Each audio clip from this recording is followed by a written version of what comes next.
فاتحہ۔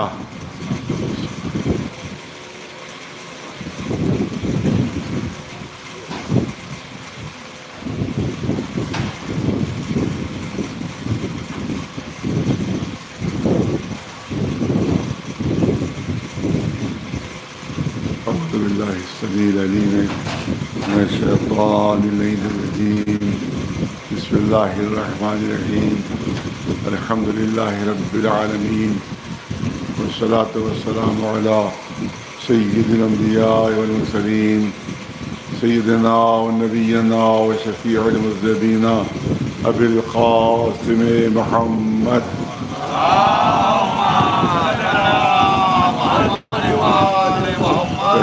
بیتہ الطیبین الطاہرین المعصومین، اما بعد، فقد قال اللہ سبحانہ تبارک و تعالی فی کتابہ المبین وهو اصدق القائلین، قل هل يستوی الذین یعلمون والذین لا یعلمون۔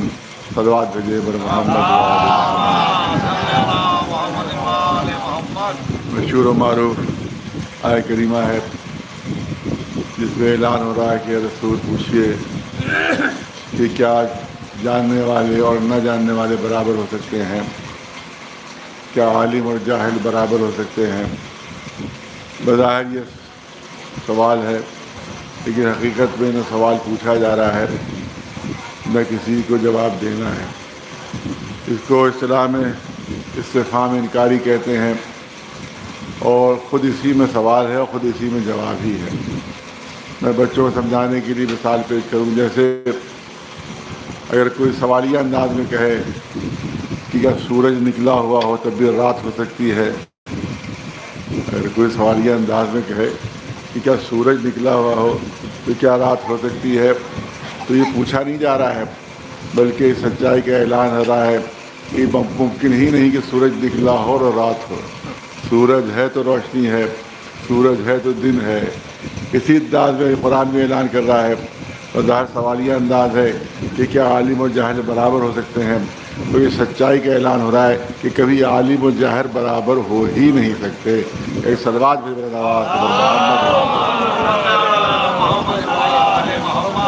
اسلام دین علم ہے، اور اسلام میں جتنی علم کی اہمیت ہے کسی اور مذہب میں اور کسی اور مکتب فکر میں وہ اہمیت آپ کو نہیں ملے گی، بلکہ معاملہ الٹا ہے، معاملہ برعکس ہے۔ بہت سے مذہب ایسے ہیں جس میں پبلک کو منع ہے کہ وہ علم حاصل نہیں کر سکتے۔ عیسائیت میں پبلک تک علم پہنچنا منع ہے، صرف جو پادری ہیں جو مذہب کے ٹھیکیدار ہیں انہیں کو علم حاصل کرنے کی اجازت ہے۔ خود ہمارے ہندوستان میں بھی یہی مکتب فکر ہے کہ جو انہوں نے سماج کے 4 درجے کیے ہیں، اس میں جو سب سے بڑا درجہ ہے وہی علم حاصل کر سکتا ہے، اس کے علاوہ کسی کو علم حاصل کرنے کی اجازت نہیں ہے۔ انہوں نے بانٹ دیے ہیں کہ فلاں جو ہے وہ فوج کا کام کرے گا، فلاں جو ہے وہ تجارت کا کام کرے گا، اور فلاں جو ہے وہ صرف خدمت کرے گا۔ صرف علم جو حاصل ہوگا وہ سب سے جو بڑا طبقہ ہے، اونچا طبقہ، اس کو علم حاصل کرنے کی اجازت ہے۔ کیا بات ہے؟ یہ کیوں ایسا ہے؟ اس لیے کہ وہ جانتے ہیں کہ ان کی مذہب کی خرابیاں کیا ہیں، ان کو جو جانتے ہیں کہ ان کی مذہب کی کمزوریاں کیا ہیں۔ علم روشنی کا نام ہے اور جہالت اندھیرے کا نام ہے۔ علم نور ہے، جہالت ظلمت ہے۔ جب تک اندھیرا رہتا ہے پتہ نہیں چلتا کہ حسن کدھر ہے، خوبصورتی کدھر ہے۔ جب تک ظلمت رہے گی پتہ نہیں چلتا کہ پتھر کدھر ہے، ہیرے کدھر ہے۔ لیکن جتنی روشنی پھیلتی جائے گی اتنا ہی حسن واضح ہوتا جائے گا، جتنا نور پھیلتا جائے گا لوگوں کو فرق واضح ہو جائے گا کہ ہیرا کدھر ہے اور پتھر کدھر ہے۔ یہی وجہ ہے کہ جن کو اپنے مذہب کی کڑی خد و خال کا اندازہ تھا، ان کی کوشش یہ رہی کہ علم کا نور نہ پھیلے، جہالت کے اندھیرے رہیں، تاکہ ان کے کڑی خد و خال دنیا پر واضح نہ ہونے پائیں۔ لیکن اسلام کو اپنے علم پر اتنا بھروسہ ہے، اپنے حسن پر اتنا بھروسہ، اپنی خوبصورتی پہ اتنا بھروسہ ہے کہ اسلام نے اعلان کر دیا کہ ہر مرد اور عورت پہ علم حاصل کرنا واجب ہے۔ ہر مسلمان مرد اور عورت پہ علم حاصل کرنا واجب ہے۔ کیونکہ اسلام جانتا ہے کہ جتنی علم کی روشنی پھیلے گی اسلام کا حسن واضح ہوتا چلا جائے گا. ایک صلوات بھیجو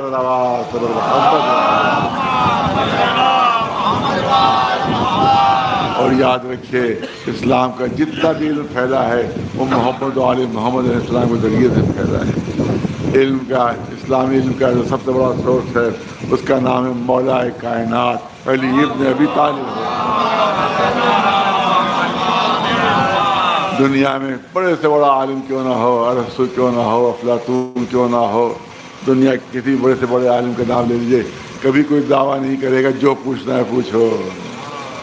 کبھی کوئی دعویٰ نہیں کرے گا جو پوچھنا ہے پوچھو. اس کو اپنے حقیقت کا علم ہے کہ کہیں نہ کہیں پھنس جائیں گے، کہیں نہ کہیں لاجواب ہو جائیں گے، کہیں نہ کہیں کوئی ایسا سوال پوچھ لے گا جس کا جواب ہمیں نہیں معلوم ہوگا.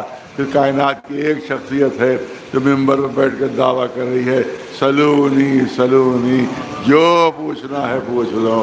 صلوات بھیجو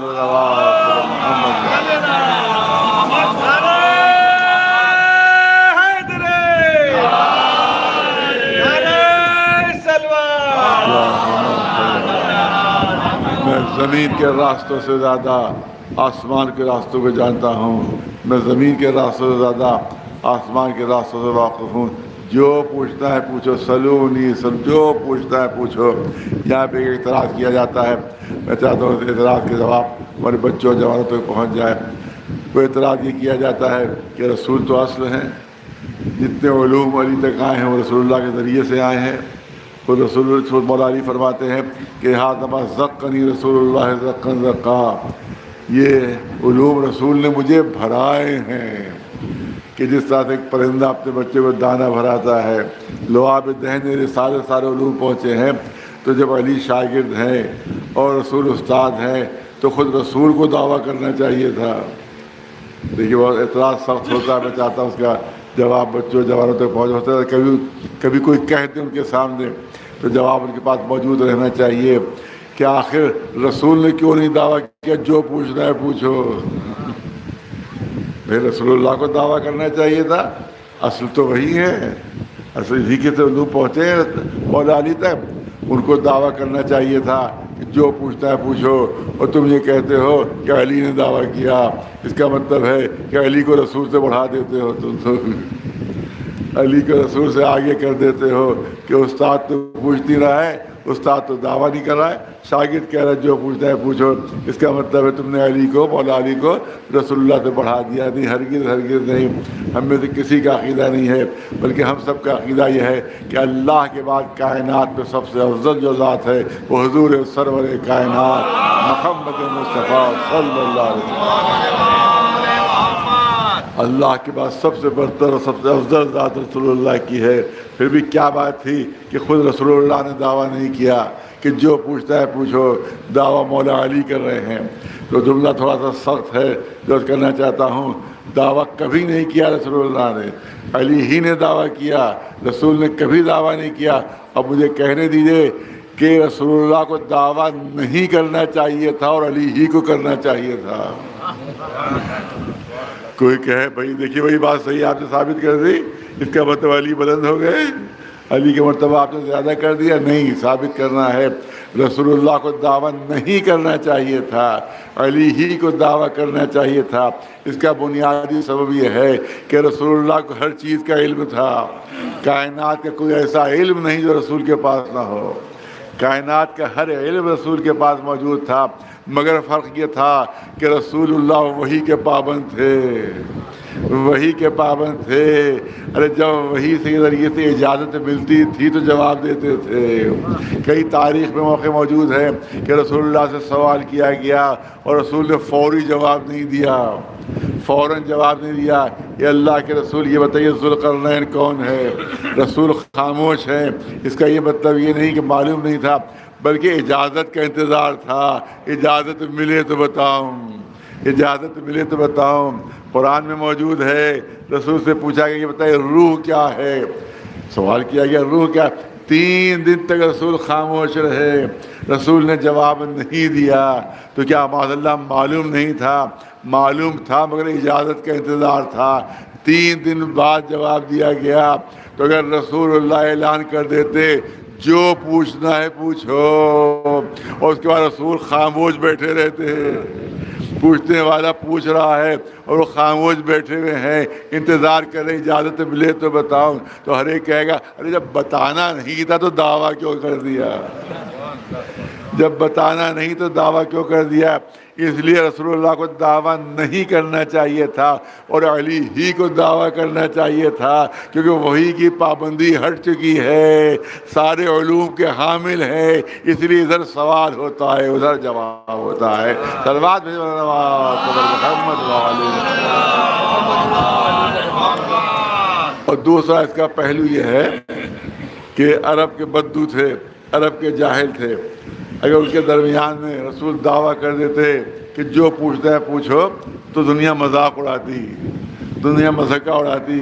ارے عرب کے بدو میں کہا جو پوچھتا ہے پوچھو، وہ کیا پوچھتے، وہ خود ہی جاہل کے لٹتے، وہ کیا سوال کرتے، وہ کیا پوچھتے۔ میں مثال پیش کر دوں تاکہ پھر بچوں پر بات واضح ہو جائے۔ حالانکہ مثال مشکل ہے لیکن بہرحال فرض کی جا سکتی ہے کہ میں کیسے ایسے دور دراز دیہات میں پہنچ گیا کہ جہاں پر لوگ بالکل پڑھے لکھے نہیں تھے، پوری طرح سے میں نے اطمینان کر لیا، پوری طرح سے چھان بین کر لی کہ کوئی پڑھا لکھا تو نہیں ہے۔ جب پوری طرح سے معلوم ہو گیا کہ کسی کو ABCD بھی نہیں آتی، الف ب سے بھی نہیں واقف ہے، گنتی تک بھی نہیں جانتا، اور وہاں ایک دم سے میں نے دعویٰ کیا جو پوچھنا ہے پوچھو۔ وہ دیہاتیوں میں کہ جہاں الف ب بھی نہیں جانتے، جہاں ABCD سے بھی نہیں واقف ہے، نہ 1 سے 10 تک گنتی بھی نہیں معلوم، وہاں پہ جو پوچھنا ہے پوچھو۔ اور بیچارے دیہاتی کیا پوچھتے، کسی نے 10 تک کی گنتی بتا دیجیے، میں نے جلدی جلدی ان کو بتا دی کہ ABCD لکھ دیجیے، وہ میں نے لکھ دی، کہ الف سے پوری جو ہے حروف تہجی لکھ دیجیے، سب میں نے لکھ دی، اور بعد میں فخریہ کہا دیکھو کیسا میرا دعویٰ سچا ثابت ہو گیا، جو پوچھا میں نے جواب دے دیا، جو پوچھا میں نے جواب دے دیا۔ اس کے بعد وہ دیہات سے واپس آ رہا تھا، اتفاق سے لکھنؤ یونیورسٹی کی طرف سے گزر ہوا، وہاں ایک سیمینار ہو رہا تھا جہاں بڑے بڑے عالم بیٹھے ہوئے تھے، وہاں جغرافیہ کا عالم بھی تھا، وہاں سائنسداں بھی تھا، وہاں ارتھمیٹک کا ماہر بھی تھا، وہاں ہسٹری کا استاد بھی تھا۔ وہاں پہنچ کر بھی میں نے یہی دعویٰ کر دیا جو پوچھنا پوچھو۔ جب مختلف استادوں نے مختلف سوال کیے تب میرے علم کی پول کھل گئی۔ ایک صلوات بھیجے محمد۔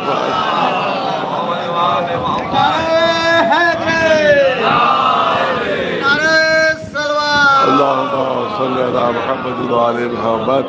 تو اگر رسول دعویٰ کرتے تو دعوے کی اہمیت کھل کر سامنے نہیں آتی، علم کی عظمت کھل کر سامنے نہیں آتی، مرتبہ کھل کر سامنے نہیں آتا، دنیا مذہقہ اڑاتی کہ عرب کے بدوؤں میں، جاہلوں میں، کہ جو اونٹوں کے علاوہ اور کچھ نہیں جانتے، ان کے درمیان دعویٰ کر دیا، لہذا دعوے کی اہمیت نہیں کھل سکتی تھی، لہذا رسول نے دعویٰ نہیں کیا، بلکہ اس نے دعویٰ کیا جب پوری دنیا میں اسلام پھیل چکا ہے، جب پوری دنیا میں اسلام پھیل چکا ہے اور علم کی جو ہے ترقی ہو رہی ہے، اس وقت علی نے دعویٰ کیا جو پوچھنا ہے پوچھو۔ جب دنیا کے بڑے بڑے عالموں نے آ کر سوال کیا ہے تب پتہ چلا کہ حامل علوم رسالت کس کو کہتے ہیں۔ ایک صلوات بھیجو۔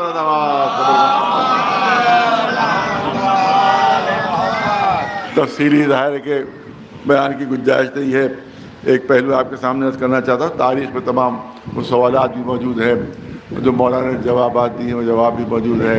میں نے امام باڑ و فرما میں کئی مرتبہ اس کو عرض بھی کیا ہے۔ ایک چیز آج یہاں کرنا چاہتا ہوں کہ کیونکہ اب معاملہ آج کل بھی یہودیوں کا چل رہا ہے، تو ایک یہودی تھا جو میتھمیٹکس کا بہت ماہر تھا، جو ریاضی کا بہت ماہر تھا۔ آج بھی یہودی جو ہوتے ہیں وہ کیونکہ کاروبار ان کا ہوتا ہے، تجارت ان کی ہوتی ہے، تو وہ ریاضی کے اور میتھمیٹکس کے بہت ماہر ہوتے ہیں۔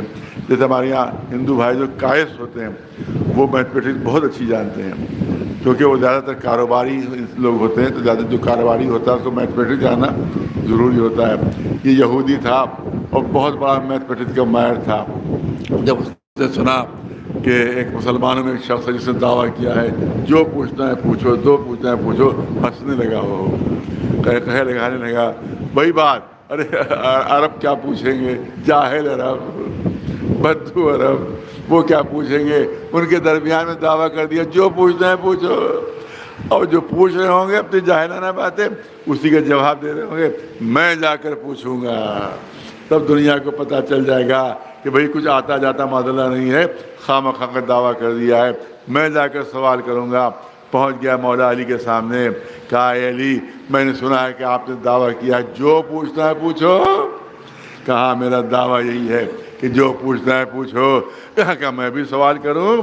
کہا کسی کو میں نے فرق نہیں رکھا ہے کون پوچھے کون نہ پوچھے، میں نے یہ نہیں کہا کون پوچھے کون نہ پوچھے، میں نے کہا جس کو پوچھتا ہوں پوچھے، لہٰذا تمہیں بھی اجازت ہے پوچھ سکتے ہو۔ اس نے کہا دیکھیے میتھمیٹک کا مشکل ترین سوال، آج بھی مشکل ترین ہے وہ، اگر کسی کو معلوم نہ ہو تو آج کا بھی مشکل ترین میتھمیٹک کا سوال ہے جو اس نے پوچھا کہ یا علی یہ بتائیے وہ کون سا عدد ہے کہ جو 2 سے لے کر 10 تک ہر عدد سے کٹ جاتا ہو، ڈیوائڈ ہو جاتا ہو، تقسیم ہو جاتا ہو، وہ کون سا عدد ہے میتھمیٹک کا؟ بڑا مشکل سوال ہے، کیونکہ آپ کوئی بھی عدد آپ لے لیں تو وہ کچھ سے کٹے گا، تقسیم ہوگا، کچھ سے تقسیم نہیں ہوگا، بچ جائے گا۔ ایسا ہو کہ پورا کا پورا کٹ جائے اور کچھ نہ بچے، 2 سے بھی پورا کٹ جائے، 3 سے بھی کٹ جائے، 4 سے بھی، 5 6 7 8 9 10 سب سے پورا تقسیم ہو جائے اور کچھ بچے نہیں، کیونکہ آپ دیکھیں کوئی بھی عدد آپ 10 کا عدد ہے، 2 سے کٹ جائے گا، 2 5 10 ہو گیا، پورا کٹ گیا، لیکن 3 سے نہیں کٹے گا، 3 3 9 1 بچ گیا۔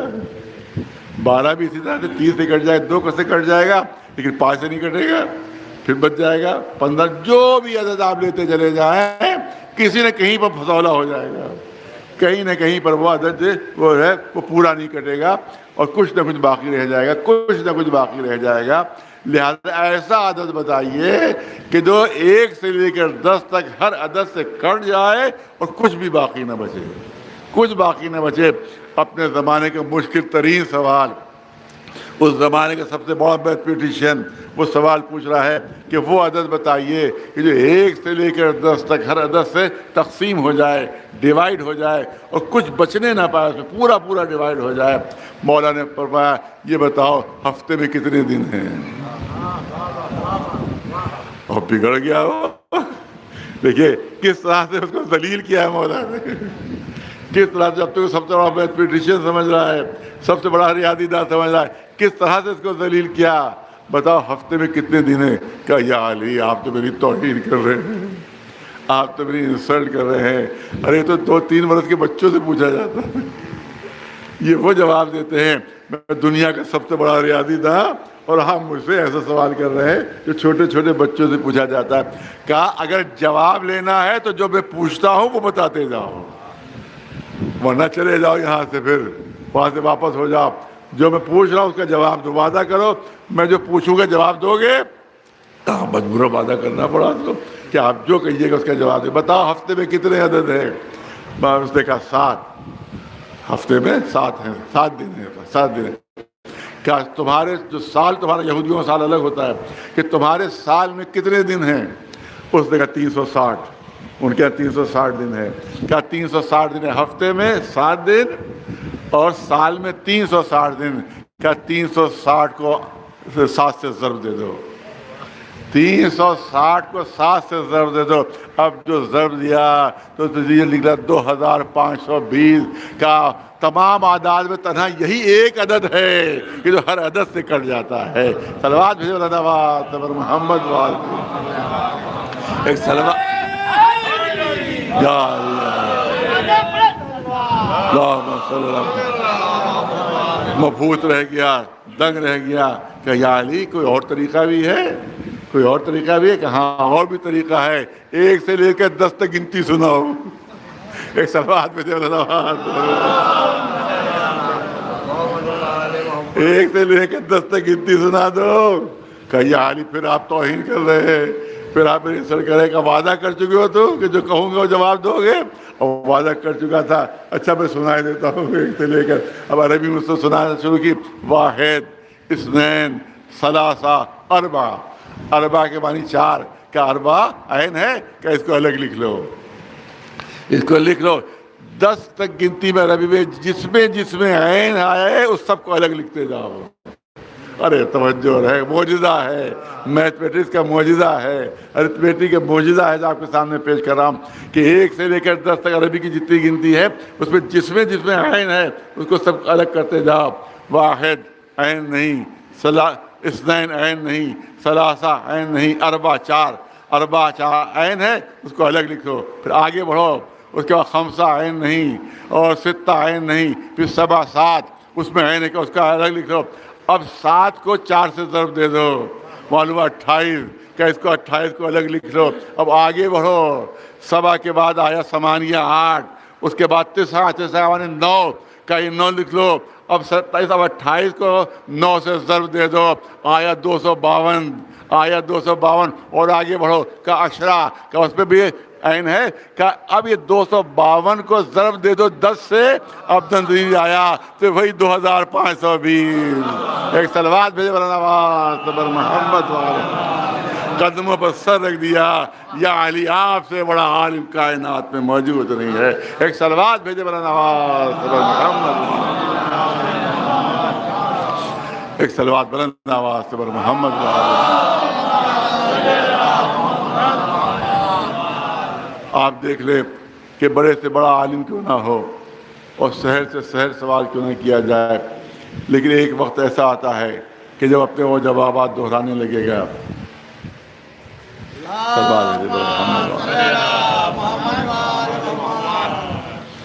سورہ فاتحہ کی التماس ہے سید رضا حسین صاحب، پرویز عالم صاحب، حضور عالم صاحب، ارشد حسین صاحب اور تمام مرحومین مومن و مومنات سب کو روحوں کو صلاح ثواب فرمائے. 1 مرتبہ سورہ الحمد اور 3 مرتبہ سورہ قل هو اللہ.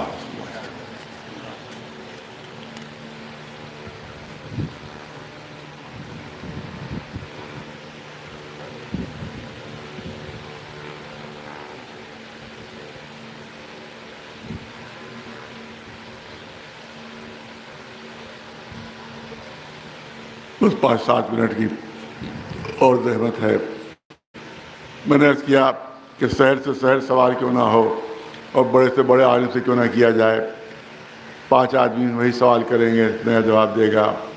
10 آدمی وہی سوال کریں گے، نیا جواب دے گا. لیکن 11ویں 12ویں نے آ کر وہی سوال پوچھنا شروع کیا تو پرانے جوابات ریپیٹ کرنے لگے گا، وہی دہرانے لگے گا. یہی منصوبہ بنایا گیا مولا علی کے لیے کہ ایک ہی سوال بہت سے لوگوں کو یاد کرا دیا جائے اور سب باری باری ایک ہی سوال کریں. 10 12 15 کو نیا جواب دیں گے، آخر میں وہی جواب دہرانے لگیں گے. ہم کہہ دیں گے بس علی کے علم کی حد اتنی ہے کہ وہ سارے پرانے جوابات دہرانے لگے، لہذا مختلف لوگوں کو ایک ہی سوال رٹا دیا گیا. جا کر باری باری پوچھنا کہ علم بہتر ہے کہ مال بہتر ہے، علم بہتر ہے کہ مال بہتر ہے، علم بہتر ہے کہ مال بہتر ہے. لوگ آ کر ایک ہی سوال پوچھ رہے ہیں، مولا علی ہر ایک کو نیا جواب دے رہے ہیں. مولا علی آ کر ہر ایک کو نیا جواب دے رہے ہیں. آخر میں خود اپنے منصوبے کا اقرار کر لیا کہ یا علی ہم مشکل سے مشکل سوال پوچھ چکے تھے اور آپ نے ہر سوال کا جواب دے دیا. اور آپ نے یہ طے کیا تھا کہ ایک ہی سوال پوچھا جائے، کبھی تو آپ جواب دہرائیں گے. لیکن اے علی ہم پوچھتے پوچھتے تھک گئے ہیں مگر آپ بتاتے بتاتے نہیں تھکے. مولا علی نے مسکرا کر کہا بہت جلدی تھک گئے. اگر قیامت تک یہی سوال پوچھتے رہتے ہر آنے والے کو نیا جواب دیتا رہتا. ایک صلوات بھیجے